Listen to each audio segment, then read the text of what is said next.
bir rant aracı olmaktan çıkarılmalıdır. Programımızın basın açıklaması bölümünü için kıymetli başkanımız Sayın Şeref Demir'i konuşmaları için sahneye davet ediyorum. Ülkemizin içinden geçtiği ekonomik süreç tüm sektörleri etkilediği gibi inşaat sektörünü de derin bir şekilde etkilemiştir.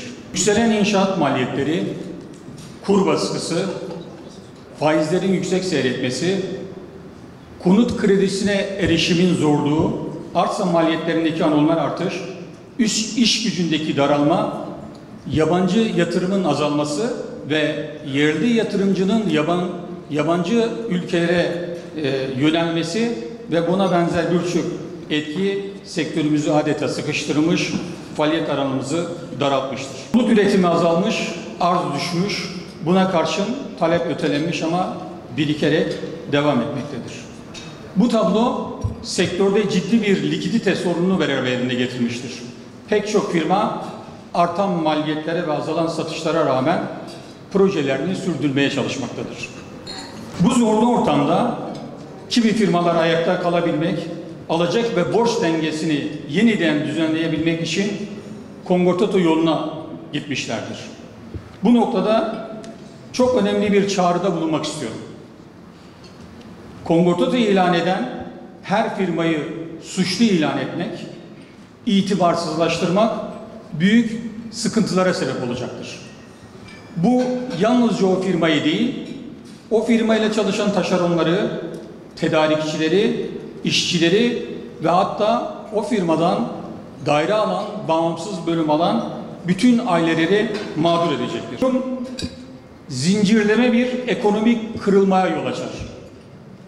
Bu kırılımın ardından yalnızca beton değil, umutlar, emekler ve geleceğin planları yıkılır.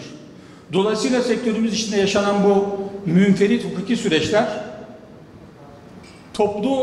topluca genellemesi ve sektörün geneline teşmil edilmesi hem adil değildir hem de yapıcı değildir. O zamanlarda dayanışma beklenir. Ancak ne yazık ki tam tersine dedikodu ve karalama ve bilgi kirliliğiyle sektörümüz daha da zayıflatıldığına şahit oluyoruz. Bu noktada açık bir uyarıda bulunmak gerekiyor. Sektör hakkında gerçek dışı, teyide muhtaç bilgilerin yayılması, müteahhit firmaları hedef gösteren asılsız iddialar sadece o firmaları değil, sektörün tamamını yaralamaktadır. Ki inşaat sektörü yalnızca özel sektörü değil, kamuda, toplumda geleceğini ilgilendiren bir alanı oluşturmaktadır. O yüzden hep birlikte şu bilinçle hareket etmeliyiz. Varsa bir sorun, çözüm diyalogtur, dayanışmadır, üretimdir. Bu anlamda kamuoyunun da sorumlu davranmaya davet ediyoruz. Dedikodu ile güven ortamını inşa edemeyiz.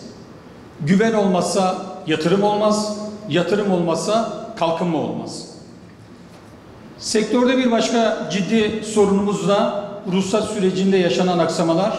Bugün birçok belediyede projelere ait ruhsat süreçleri çeşitli bürokratik nedenlerle aylarca sürmekte ve bu durum yatırımcının planlarını ciddi şekilde sekteye uğratmaktadır. İnşaatın başlaması geciktikçe artan maliyetler projeleri mali açıdan zora sokmakta, hem yüklenici firma hem de konut sahibi olmak isteyen vatandaşlar zarar görmektedir. Bu nedenle yerel yönetimlerin özellikle kentsel dönüşüm alanlarındaki projede öncelik vererek ruhsat süreçlerinin hızlandırılması büyük önem taşımaktadır. Bu sadece yatırımcıyı değil, kentleri ve vatandaşları da doğrudan ilgilendiren bir ihtiyaçtır.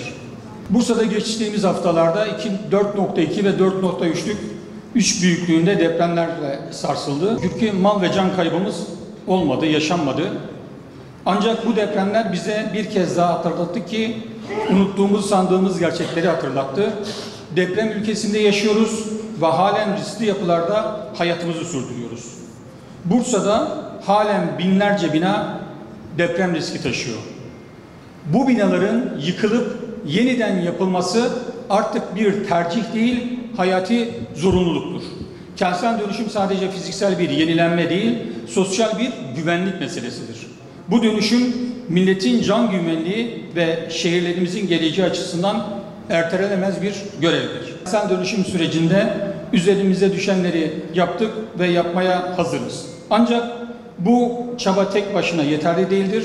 Devletin, yerel yönetimlerin, STK'ların ve vatandaşlarımızın da bu sürecin bir parçası olması gerekmektedir. Kentsel dönüşüm sadece teknik değil, sosyal, finansal ve bürokratik alanlarda da kolaylaştırıcı adımlarla ancak çözülebilir. Finansmana erişim kolaylaşmalı, arsa üretimi hızlandırılmalı, kamu arazileri dönüşüme açılmalı, vatandaş bilinçlendirilmeli ve bu sürecin tamamı şeffaf bir şekilde yönetilmelidir. Bugün Türkiye'nin en önemli sorunlarından biri konut sorunudur. Yüksek kira fiyatları, konuta ulaşımın zorluğu, yeni konut üretimindeki yavaşlama, toplumun geniş kesimlerini doğrudan etkileyen bir barınma krizine dönüşmüştür. Özellikle dar ve orta gelirli gruptaki vatandaşlarımız artık konut sahibi olma hayalini bile kuramamaktadır. Bu durum sosyal dengeleri bozmakta, toplumsal huzuru tehdit etmektedir. Bu krizden çıkış için sektörün önünün açılması, teşviklerin arttırılması, finansman modellerinin yeniden düzenlenmesi gerekir. Buradan hem kamu otoritesine hem de topluma açık bir çağrıda bulunmak istiyoruz. Faiz oranları kademeli olarak düşürülmelidir. Konut kredileri erişilebilir hale getirilmelidir. Kentsel dönüşüm projelerine özel destek ve teşvik mekanizmaları oluşturulmalıdır. Yarısı bizden kampanyası İstanbul'un akabinde Bursa ve Bursa'ya benzer risk taşıyan şehirler içinde uygulanmalıdır. Ayrıca vatandaşlarımızla sağduyulu olmaya davet ediyoruz. Sektöre dair duydukları her bilgiyi sorgulamadan paylaşmak, dedikodu zincirine katkı sunmak hem firmaları hem de toplumun güvenini zedeler.